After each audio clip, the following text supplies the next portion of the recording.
Texas's Attorney General is, this won't surprise you, a Republican, Ken Paxton. And this might surprise you, he might be impeached. What will definitely surprise most people who haven't been following the story is that he's gonna be impeached by Republicans. That's the only way that it could work. Texas is dominated by Republicans, and they're pushing for him to be impeached from his position. Texas House Committee voted yesterday to recommend that he be impeached. Hours later, the Republican-led House General Investigating Committee recommended 20 different articles of impeachment, including for alleged bribery, obstruction of justice, and abuse of public trust. The sort of charge that would probably fit almost any politician in Texas, but they're starting with him, so that's good. Anyway, there was detailed testimony earlier this week from a team of investigators who've been looking into Ken Paxton, former prosecutors who were hired by the committee to look into allegations of corruption against him. So many of the charges relate to ways that Mr. Paxton has used his office to benefit donors and then fire those in the office who spoke up against his actions. The Texas House of Representatives could vote today on this. In fact, they might be voting right now, like literally as we're live. If impeached, that's obviously not the end. There would be a trial in the Senate like there is when people are impeached at the federal level, but he would have to step down temporarily. What is fascinating about this to me, Brett, is that I generally have very low standards for Republicans holding other Republicans to account.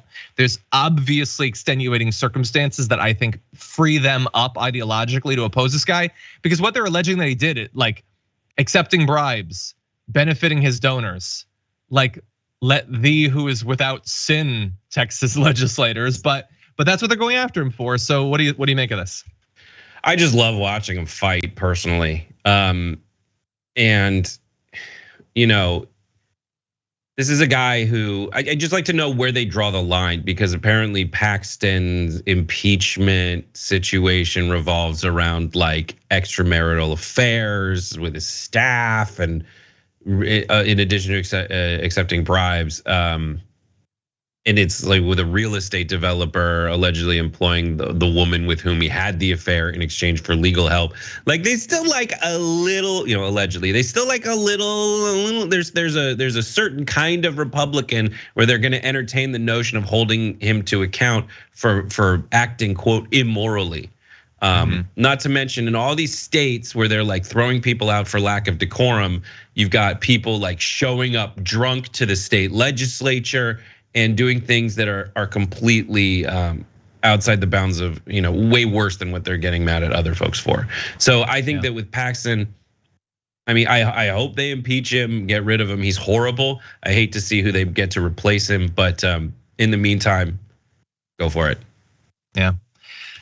By the way, for context, he was reelected twice despite being under indictment on felony securities fraud charges. He's also under investigation by the FBI over bribery claims. Look at Rick Scott in Florida. He is a senator from the state of Florida whose company engaged in the largest proven Medicare fraud in the history of the United States, basically. Yeah, and they're fine with it because there's a big R next to his name. But that's a state that sometimes maybe they're still afraid might skew purple, even though it's been red for a while. But in Texas, they feel pretty confident that they can keep it, and so why not go after the guy? Oh, 100%. And they will get an absolute weirdo in that position. Don't worry. But we'll see if they do the vote this week, or today, I should say.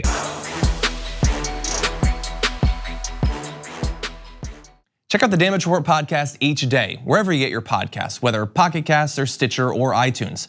You can join me as I give you the news and stories you want, with a range of co-hosts and interview guests jumping in on the fun each day. Again, that's the Damage Report, wherever you get your podcasts. And if you get them at iTunes, don't forget to rate and review. Sometimes I'll read them live on the show.